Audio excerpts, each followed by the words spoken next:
A lot of times we're trying to recreate the wheel. And I'm like, it's so simple that you really have to lock down and focus and realize that if I can focus on one thing that's simple and build that, I can really build wealth. I didn't know. I had to go through the process. And because I went through it, I know what it feels like to sit on that other side of the table. But let me show you what I did to come out of it. Having money is one thing. Building wealth that can last, that's a totally different conversation. When you look up 10 years from now, 30 years from now, 40 years from now, wherever you are, you can look back and say, man, I have something to show for it. All that hard work wasn't in vain. People want to build wealth too. People want their families to have better lives. They want to leave legacies. But we got to make sure that we have more people that understand, more people that are connected. So you need an estate plan. You need a trust if you have these three things.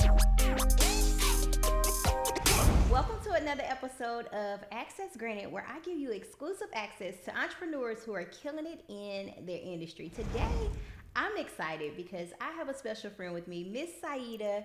Thank you for being a part of this journey with us and being willing to come in and just share some insight. Thank you so much. Yeah, absolutely. Thank you so much for having me. No problem. I'm excited to be here. No problem at all. So what I like to do is just give the audience just game on how they can take their business to the next level. But this one is going to be more on the personal side. It's going to be about planning and financial planning and wealth building. And I love that because I think a lot of times we wait until it's too late before we take action and try to, leverage and get strategies in our home to take our brands and our homes to the next level. So introduce yourself to the audience. Tell them a little bit about you and what you do, and we're just going to get started. Yeah, absolutely. So my name is Siedah Garrett-Guess, CEO and founder of Transformation Wealth Group, and I help entrepreneurs, individuals, and business owners build wealth, sustain wealth, and transfer wealth. So all three phases of wealth building, we cover that for you. Oh, that's good. That's good. Yeah. So we are going to just dive in because I know people have a ton of questions, but the number one question is probably, how do I get started? Yeah. So a lot of people ask me that question because there's so much, I always say there's so much information on Al Gore's internet. I'm dating myself a little bit. It's not Beyonce's, it's Al Gore's internet. But really what you need to start with is having a plan. And when people don't have a plan, they feel like they're all over the place. And so a plan is going to make sure that you know how to get from point A to point B. And without that plan, it's like you're driving around aimlessly. You may have some investments, you may be doing real estate, you may have a business, but the plan helps bring everything together so that you are clear on where you want to go. Here's where I'm starting. Here's where I want to be. How do I actually get there and execute it with strategy? That's good. That's really good. So is that kind of how you got started in the space of educating others? You realized, hey, I don't have my own plan together, and you started educating others? Yeah. So I actually got shamed into the finance space, believe it or not. So you know how you are in corporate America, you get your first quote unquote big girl job. That's what I call it. And so I got my first big girl job, and I'm in there and HR is coming in and they're assigning benefits. Here's your 401k, here's your health insurance, here's your, American Express, no limit, all these things. And I'm like, Mama, I made it. But it wasn't until they started asking me the deeper questions. What investments do you want to select? Which type of health insurance do you need? What does the employee stock purchase plan look like? And as I'm looking around, it's like all of my counterparts know this information. And I'm lost, like I've never had this conversation before. And this is just the beginning. And so if this is where I'm starting, how much more information do I not know? So that's when I really started to take my financial education journey serious, because getting shamed into finance wasn't fun. That is good. That's good. So I don't know if you know, my background is finance. I worked for Wells Fargo for about 15 years. And I always tell the story of just being in that space, seeing people come inside and not knowing. People would say, hey, I just need to open up an account. They wouldn't have a clue of what they needed or, why they even needed it. But they would just want access to a debit card or a credit card, and they didn't have that financial literacy. But outside of working for the bank, I own a child care center. Okay. And so we have to go through the onboarding process, and we have so many people who come in and work and they're just like, I don't know, you tell me. And I'm like, this is you have to tell me. So I have definitely found myself being in this space of because there's no one size fit all plan for everybody that walks through the door, but found myself being in the space of educating people on this is probably what I would encourage you to do. Now, I'm not a specialist. That's not my area. But now I'm like, no, you just need to call Siedah. Just call us. And I always say this, like, I remember growing up, my parents gave me the 4 basic lessons when it came to money. And I think most people get those lessons. The first one is work really hard for it. And so I got my first job at 14, second job by the time I was in 11th grade, just working really hard. Second lesson in that building in money was make sure you pay all your bills. So I knew how to pay all of my bills, and that started to grow and transition. So started off paying like, my little cell phone bill, but then once you become an adult, now you're paying a house, you're paying a car. Third lesson was making sure you're a tither and a giver. So if you're in my household, baby, you better be a giver. Okay, you better be a tither. And that fourth lesson was save some of it in the bank. But it wasn't until I became middle class that I realized that those lessons did not apply the same. And that was hard to accept because I had seen some people apply those lessons and actually get further in life. But when it comes to wealth building and truly getting yourself to the next level, working hard wasn't enough. Because I learned in corporate America, the harder you work, they just give you more hard work. That's the answer. I learned that paying your bills turns into paying liabilities, paying more expenses. And so your money is exiting your economy faster. And then when it comes to giving, if you're the person in your family that has all the answers, right? You're the person that everybody goes to. Now everybody's coming. Everybody wants something from you. You're giving to everybody.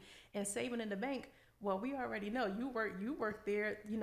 That's not where you're going to build wealth. I don't know anybody who saved their way to wealth. So when I started really examining my journey, I said those 4 lessons were good, but I need to understand what's next to get me to greater. That's really good. Yeah. And I think a lot of people don't receive those 4 lessons. I personally, I remember having money conversations, but not in detail.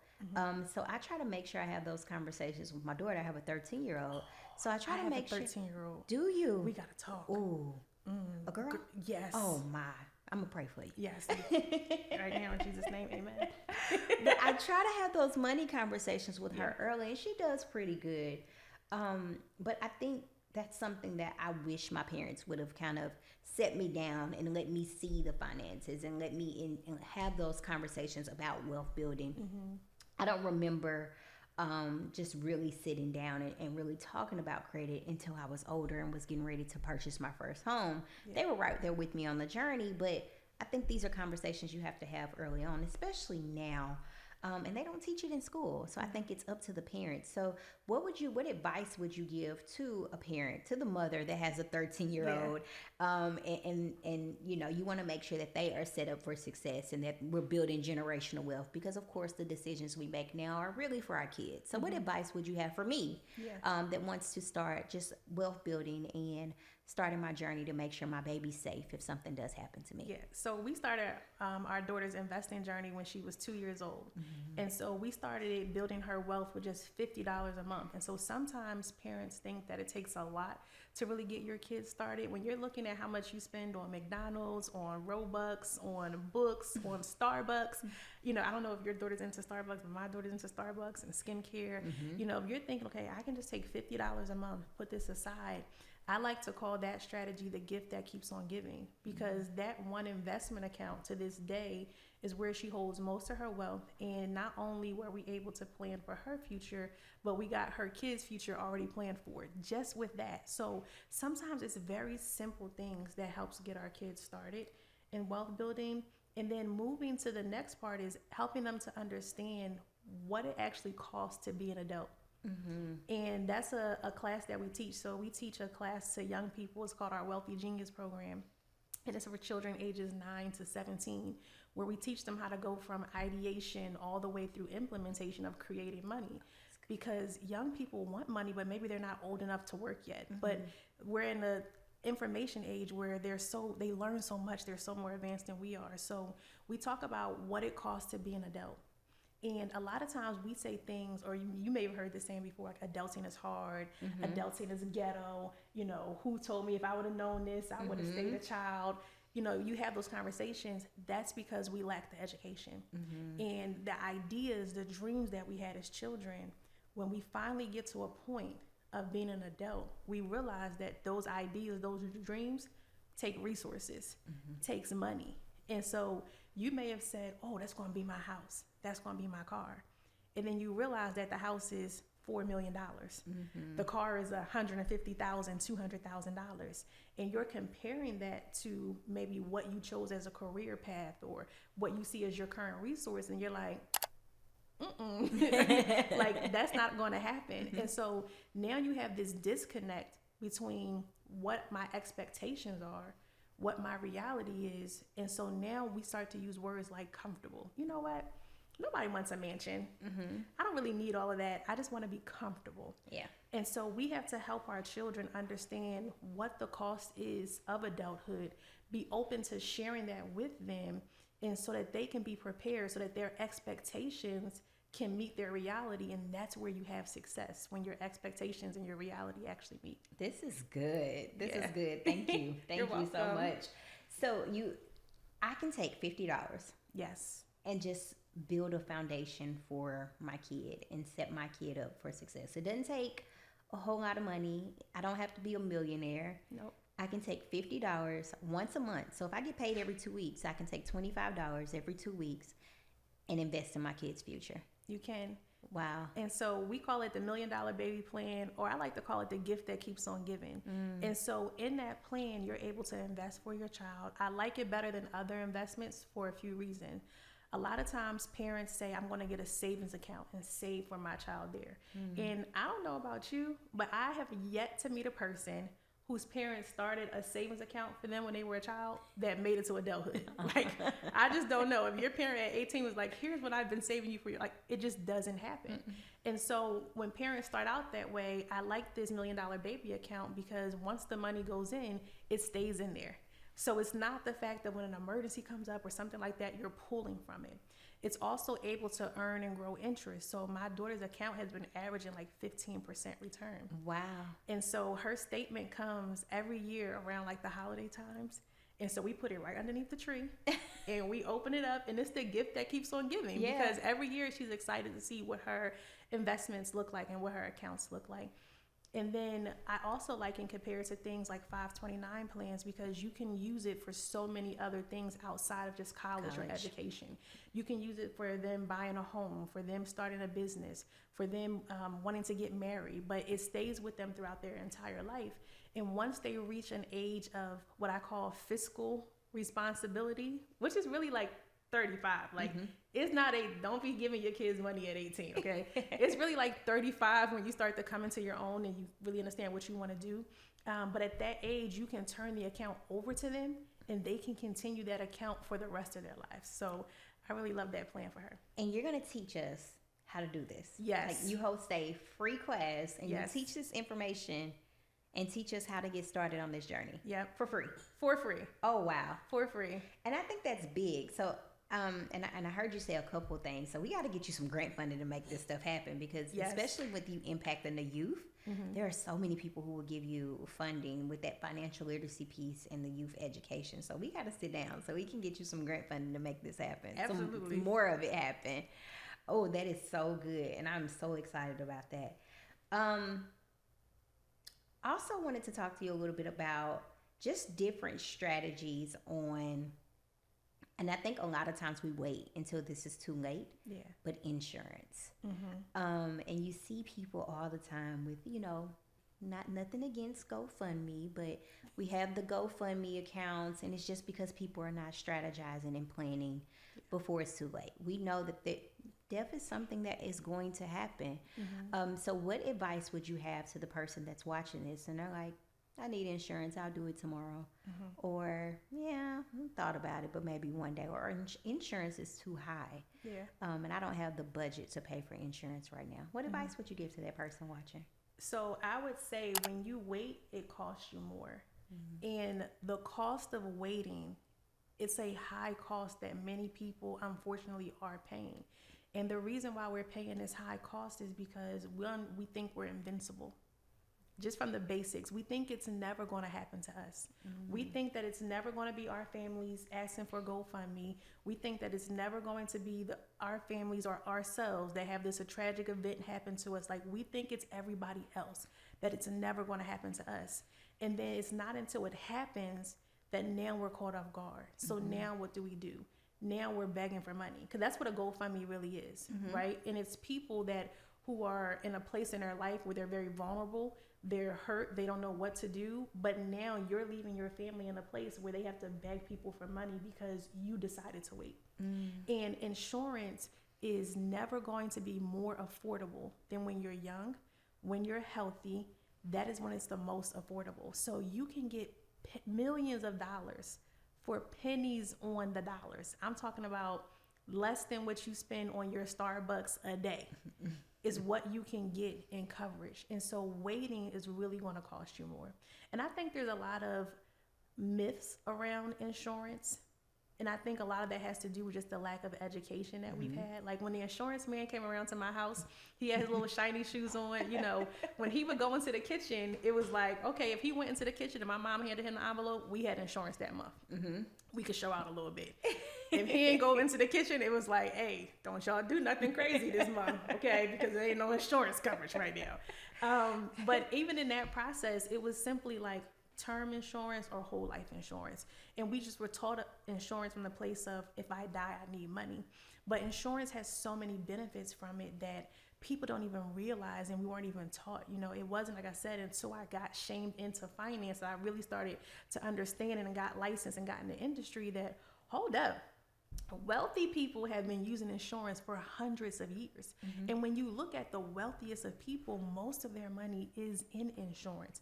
Why? Because if they have the ability to grow their money, not lose their money, is more protected than the banks. So when you're in the bank, FDIC is only up to $250,000. In insurance, you get up to $500,000 protected in coverage. It's protected against bankruptcies, child supports, lawsuits, third parties, creditors, so people trying to come get your money. So when you see all these celebrities saying, I'm filing for bankruptcy, I don't have money, no, their money is just in places that people cannot touch. And so when you really start to understand the power of insurance, you're like, I'm missing out. I'm not taking advantage. The money is tax-free. There's so many tax benefits that come along with it. So the death benefit to your family is tax-free. It's the only asset that you can pass down without paying taxes. That's it. The money that grows inside the cash value, you can access that tax-free, and the money grows tax-deferred, meaning that you're not paying any taxes on that money that grows. I don't know any other vehicle that will allow you to do that, and there's no cap on how much you can put in. So most people love having Roth IRA accounts, but they cap you at $7,500, depending on whatever they set that limit to for the year. But in insurance, there's no cap. So it really gives you a lot of benefits that people don't talk about. And once they wait for so long, they feel like they missed the mark. So you don't want to wait. You really want to get started. I think that education piece is just one of the key things that we are missing.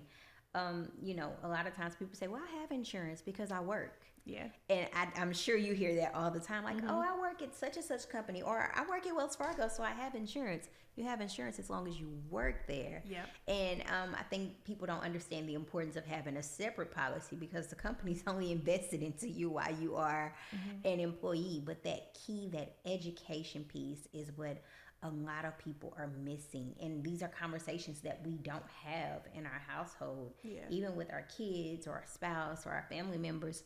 And I think other cultures, I heard something before, like other cultures, they take insurance policies out on each other. So when something does happen, there's always money that's circling through the family. Yeah. Realistically, we probably, I mean, I don't know about you, but I probably have somebody that passes away in my family, or either close to my family, at least every other year, maybe, sometimes every year. So just think if we always had a policy that was just circling through the family, and the family was able to build and benefit from it. Yeah, like death is inevitable. And so I always say people don't get mad when you leave them something.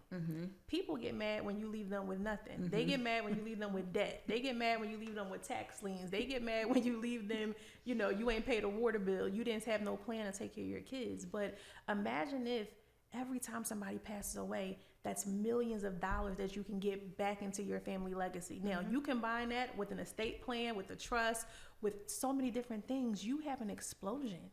You now have added value. You've added net worth to what it is your family leaves. And if you have that mindset that this is what everybody in our family is going to do, you can change your own family last name. You don't got to start no business to do that. You don't have to go out and be an entrepreneur.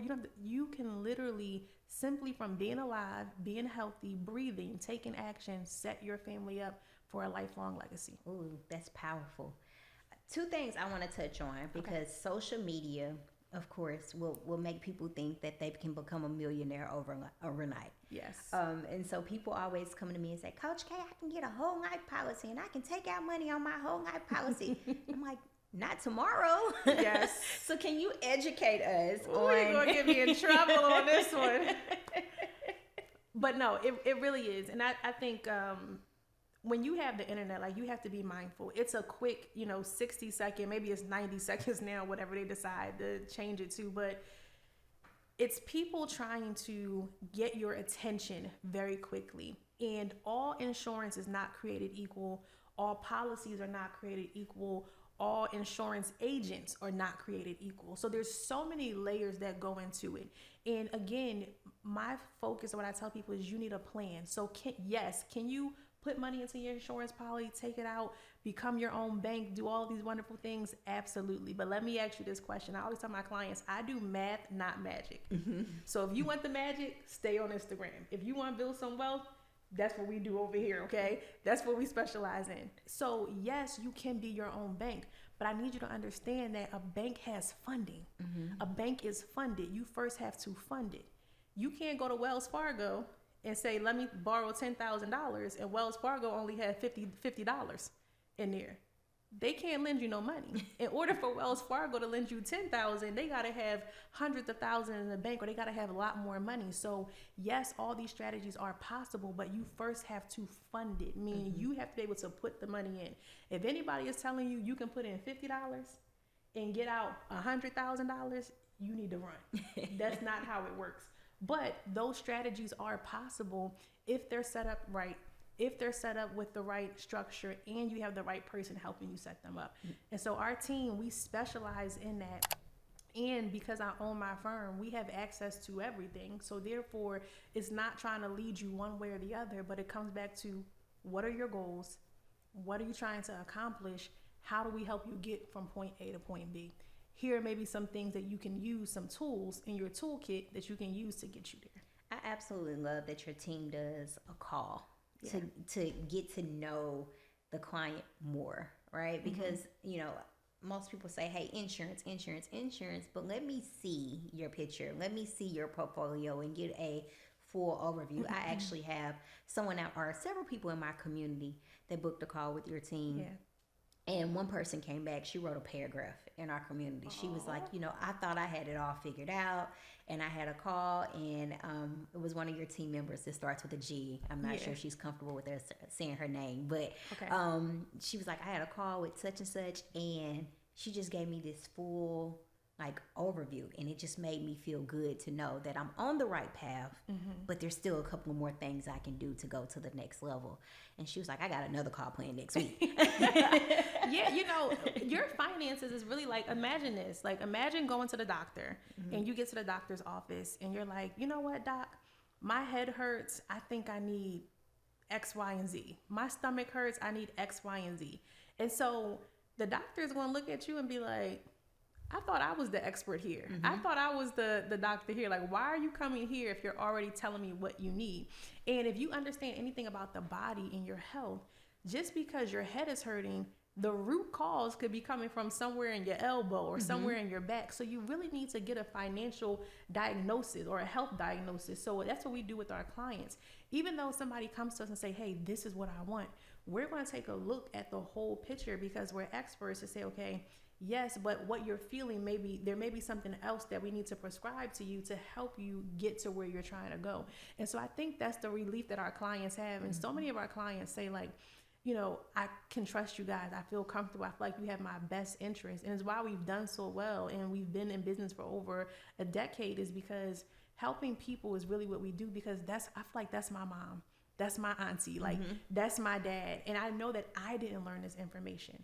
I remember the shame and the guilt that I had sitting in those rooms. And I have so many clients that come back and they say, Siedah, I wish I knew this when I was younger. I wish I knew this when I was younger. And I'm like, you don't have, even now, no matter where you are, what age, because I consider young anything under age 120, you still can learn this information. You still can take this information, but you don't have to sit there and feel like I don't know, or nobody ever taught me, because I didn't know. I had to go through the process, and because I went through it, I know what it feels like to sit on that other side of the table. But let me show you what I did to come up out of it. That's good. That's powerful. Second thing I want to touch on is, again, social media goes crazy over it. A trust. Yes. And people are always like, Coach K, I want to put my LLC in a trust. Yes. And I want to have a trust. And I'm like, you want to be revocable or irrevocable? And they're like, And so share some insight a little bit on just a trust, and when should we establish a trust? And what, I know everybody's different and it's not one size fit all, but I think, you know, social media has it to where people wake up and decide that they want to do their trust before they do the LLC, and they they don't own a house, and they haven't made $1 in their business yet. So what's your insight on that? Yeah. So you need an estate plan. You need a trust if you have these three things. If you have income, if you own property, or if you have minor children. That is your indication that, okay, I need an estate plan. A trust is a part of a estate plan. Now, your trust is going to be what your instructions are to your family, to your loved ones, about what they can do with the what. But before we can even tell somebody what to do with the what, there's some steps that we got to take before then. So there are 4 documents that everybody needs to have that helps lead them up to having a trust. So the first one is going to be your financial power of attorneys. So who can continue the business? Who can continue the finances? Who can access the accounts if I can't do them, if something happens to me? That's the first step, because a lot of people, when they set their business up, in their business operating agreements, especially if they got it off of like a legal Zoom or something like that, it's a clause in there that says once the owner passes away, the business has to cease. And they don't even read it that far to know. So you need to have your financial power of attorney so that your business, your financial operations can continue. Then you need to have your advanced health directives. What if I get sick? What if I'm in an incapacitated state? What decisions can be made for me? What do I want to have happen with my life? What type of treatments? Do I want my organs donated or not? These are all the important things that you need to have before you even get to the trust. Then you're going to have your will, your pour over will. Your will says who gets what. And a lot of times I hear the conversation, should I have a will or should I have a trust? Both. Capital B. Both. You need both. Why? Because the will says who can get what. It's the only place that you can grant guardianship, financial guardianship of minor children. And then the will acts as a catch-all. So if there's something that you didn't have an opportunity yet to transfer to your trust or put into your trust, the will is what catches it and then puts it back into the trust. Without that, it's still going through probate, and it can end up being missed in your legacy overall. So you need those 4 documents to really even get you to a trust. Okay. let me blow you. Oh, We gotta get there first. Now, once you get to the trust now says, okay, here are my instructions. Here are my standards. Here is what I want people to be able to follow when it comes to what I've built, the legacy that I've left. And so in that trust, you have multiple types. You have what's called an irrevocable trust and a revocable trust. 95% of the world needs an irrevocable trust. And an irrevocable trust is a trust for people who are still in the building wealth phase and the sustaining wealth phase, meaning that I need to make changes to it. That's what an irrevocable trust means. I need to put assets in. I need to take assets out. I might like those kids today. I might not like those kids tomorrow, right? But I need to make some changes to what I'm doing because I'm still building. Just because you start this one business today doesn't mean that's the only business you're going to have. Doesn't mean that's the business that's going to take you to the moon. You might build that business, scale that business, and then sell that business. That's the real wealth that's happening in our country. So you need to be flexible to be able to do that. Then when you get to a revocable trust is where you can make changes. An irrevocable trust is where you cannot make changes. So let me correct that. 95% of people need a revocable trust where they can make changes. An irrevocable trust, where that really comes into play, and that's where you cannot make changes, that comes into play where you're trying to lower your tax bill. So there's something called a federal estate tax. And that federal estate tax says that if your estate, everything you own, your cash, your real property, is valued over $13.61 million, and they could change that, okay, that the government gets 40% of your money. So the reason why you have a irrevocable trust is because I want to get assets out of my name into the name of the trust so I don't own it, so that I can reduce my estate tax.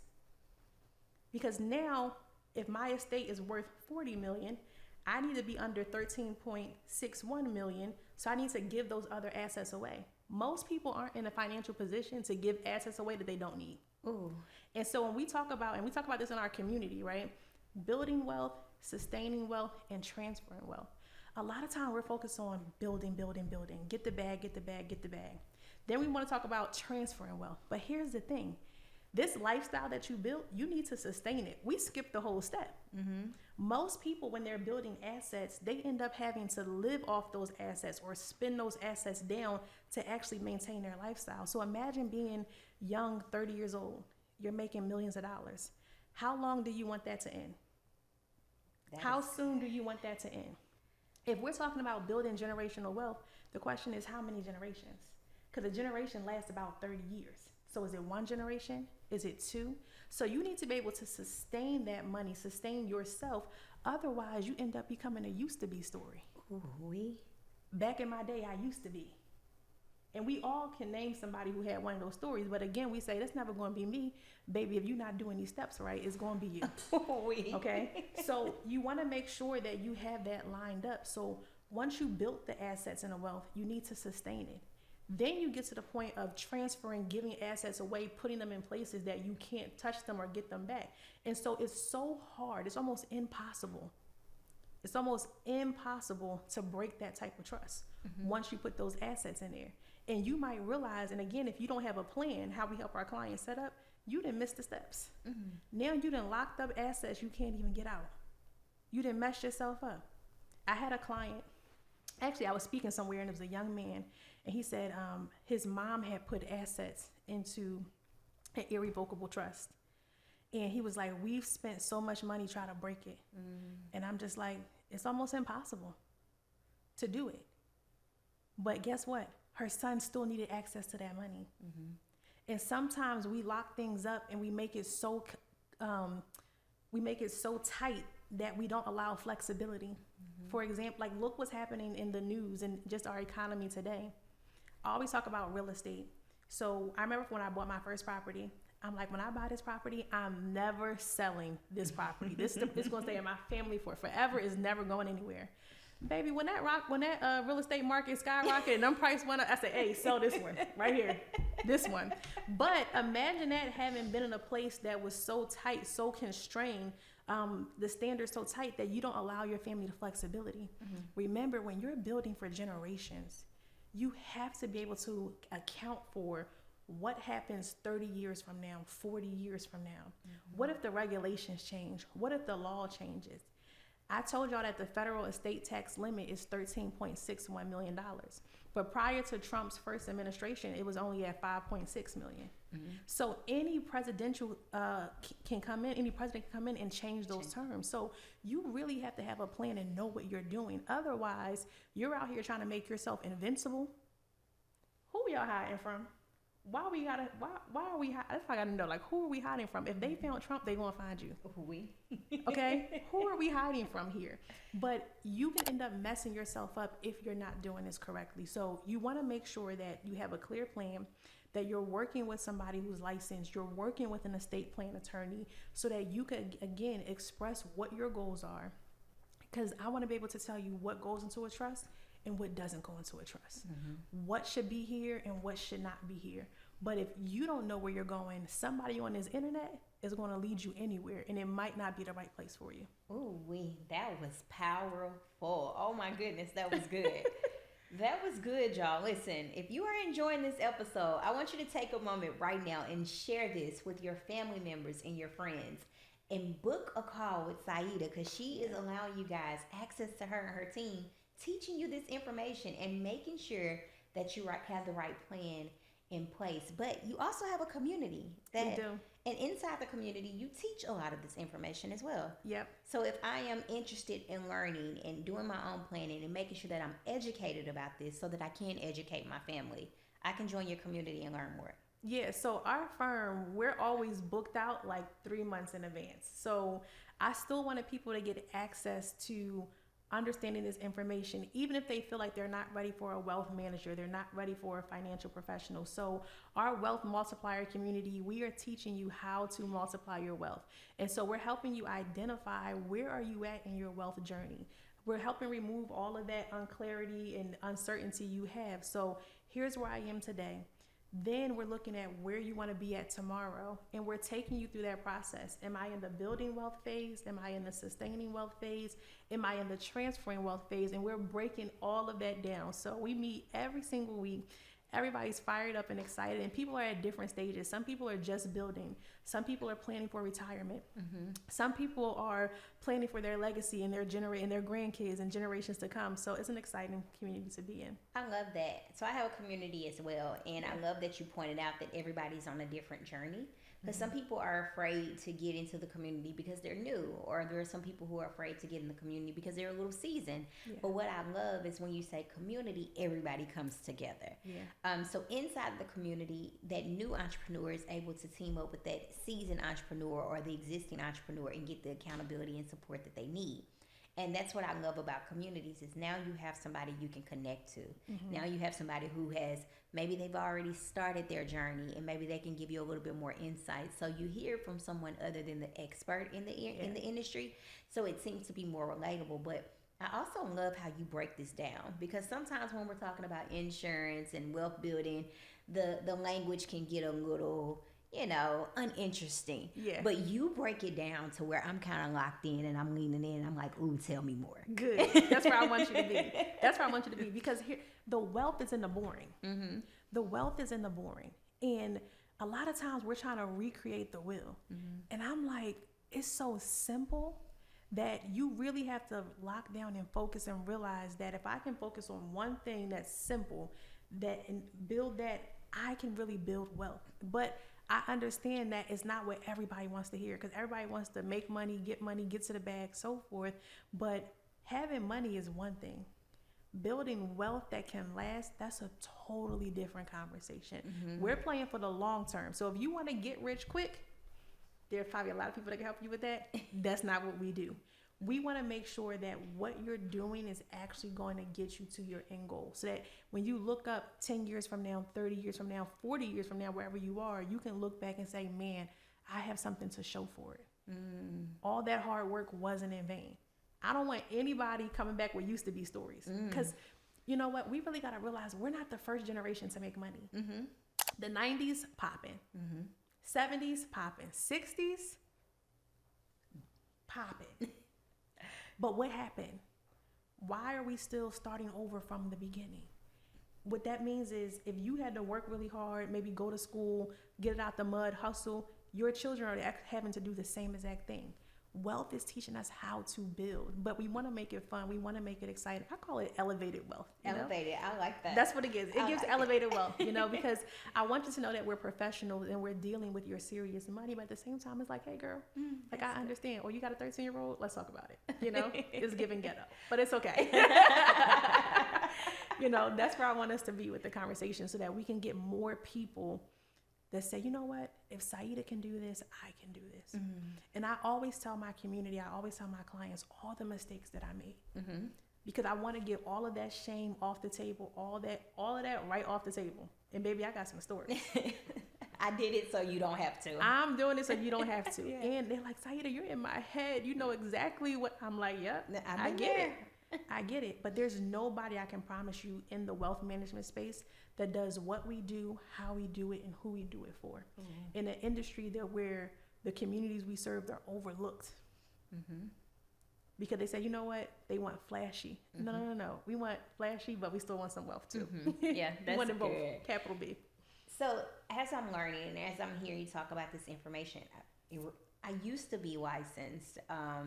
So when I worked for Wells Fargo, I went through the licensing process because of the position that I was going for. But if I'm watching this, or the person that's watching this, and they're like, ooh, I want to start teaching people about this. Yeah. Or, ooh, I think my family needs more financial planning. Is there an opportunity for people to start teaching this in this space? Would you encourage that? Mm-hmm. Tell me a little bit more about that. You know, if I want to be licensed, I want to start teaching and educating my community. Is that something you encourage? And how do I even do that? Yeah, I would absolutely say, like, I never had the desire to be an entrepreneur. I never had the desire to be in finance. That's not even what I study. Like, by trade, I'm a business strategist. That's what I did by trade for Fortune 100 company CEOs and executives. But what I realized is that there was a disconnect between the people that I was with every single day and the clients that I was serving. Mm-hmm. And there wasn't anything different between the two groups of people. It's just that one group knew something different that the other group didn't. Mm-hmm. And one group couldn't relate to the other group, but I was the bridge. And so when you look at how wealth is changing in our country, whether it's minority, whether it's female, by 2030, women are expected to control more than 51% of the wealth in this country. Ooh. But yet 87% of advisors are male. Mm-hmm. 87% of advisors are what we call male, pale, and stale. Okay? Y'all know what I'm saying. So you need more people that look like you, that have been through what you've been through, that understand the situation and scenarios. And so getting licensed was something, when I first did it, I thought you had to study finance and, you know, love math and all these things. I'm like, no, it's just a license. It's a simple test that you can take. And then as you continue to build your expertise, you can build an entire business. And that's one thing that we help agents do, is help them build a business that they can own and that they can sell one day. Mm-hmm. Because the insurance industry, the financial services industry, is the industry that creates the most millionaires outside of being your own entrepreneur. And people don't realize that. You don't need a college degree to get into it. Everybody working on Wall Street, they just got a license. That's it. It's an exam. It's a simple exam you can take, and you can start making money, educating your family, educating your communities, really making an impact, but also building a good life for yourself as well too. Oh, that's good too. Yeah. So there's opportunity out there. Just not even just to have the plan for your family, but to build a whole brand, and now you're able to make an impact and help others too. Absolutely. And get paid doing it. And people are looking for you. Like, so many of my clients, like, we serve the entire 50 states because people are like, I was looking for somebody like you. Like, in my neighborhood growing up, we didn't have any financial firms. Check cashing places, yes. Financial firms, no. When I bought my first property where we moved to, there's like a financial advisor on almost every corner. And I'm like, well, what's the difference? People want to build wealth too. People want their families to have better lives. They want to leave legacies. But we got to make sure that we have more people that understand, more people that are connected. So it needs more people. And plus, all those old advisors, they're retiring. They are retiring. They're leaving the industry. So that's leaving a huge gap. So there's plenty of opportunity. Oh, that is good. That is powerful. This has been so good. Yeah, I am so excited. I'm ready for this. I am so excited because this is powerful. And again, I think it's just a conversation that we don't normally have. But I love that, you know, it's relatable because you look like me. We can connect, you know, and now it's another mom. And so being on the phone with you and sharing this information, and you understand my story, you understand what I'm going through. Now you're able to say, these are the opportunities that are available for you. But it's not just for, you know, women. It's not just for younger women. It's for...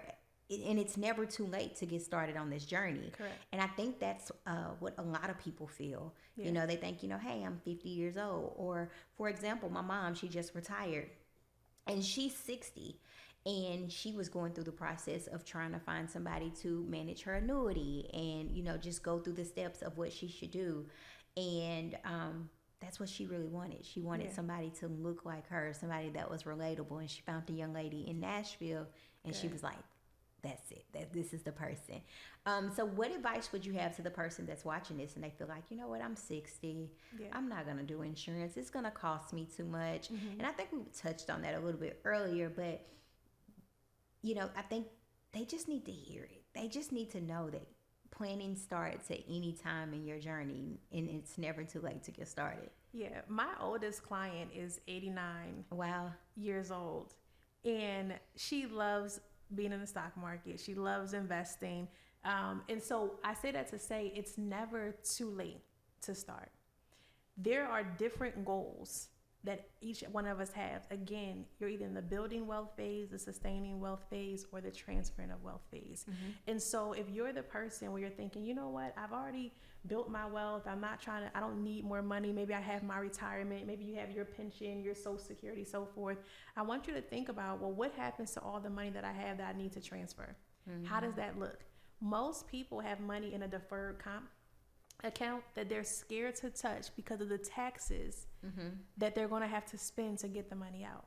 Well, if you don't deal with the issue, guess who's going to have to deal with it? Your family, your children. So there's so many different ways. So just having the conversation, I always say 15 minutes is the difference between a good life and a great life. If you want a great life, you want a great retirement, you want a strong family legacy, having a 15-minute call is all it takes, because there may be some things that you didn't even realize you needed to pay attention to, or that you needed to be on the lookout for. And one of the things I always say is that we're so focused on building generational wealth, but most of the times we end up leaving our families with generational trauma. Not because we had bad intentions. It's just because what we didn't know was costing us. So you need to see what you don't know, what else is out there. And when you set your financial plan, it's not a one-time thing. It's not a set it and forget it thing. This is a living, breathing plan. So every year you should be reviewing this. So don't think it's too late. It's not too late. The good Lord said 120. That's what I'm claiming, y'all. So until then, you need to be planning, building, and strategizing, and making sure your life can get better. Oh, I love that. Something else I always like to point out, and I had this conversation with somebody else, Sam Walton, Walmart's owner.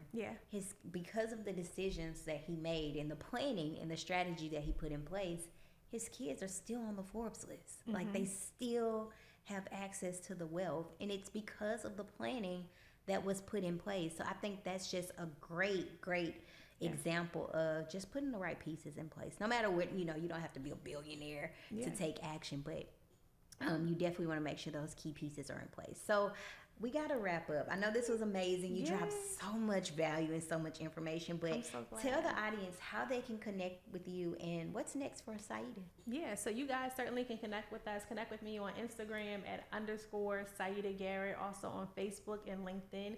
And I'm excited. We're continuing to grow our wealth multiplier community. So if you're looking for a community that can teach you how to build, sustain, and grow wealth, come check us out. And then we're doing the free masterclasses, the Wealth Multiplier, teaching people the 3 simple strategies they can do no matter where they are financially to start multiplying their wealth. Saving is not going to get you to the goal. You need to understand how to multiply, how to grow, how to invest to help you achieve your goals. So I love it. I'm Thank excited you for those so things. much. Thank you so much for having me. No problem. All right, you guys, this was another crazy episode of Access Granted. I know you learned something. I know you found value in this. So what I want you to do is share this with 3 relatives that need estate planning, wealth building, and just strategies in place to make sure that the family is safe and secure. So like, comment, share, subscribe, and I'll see you guys next time.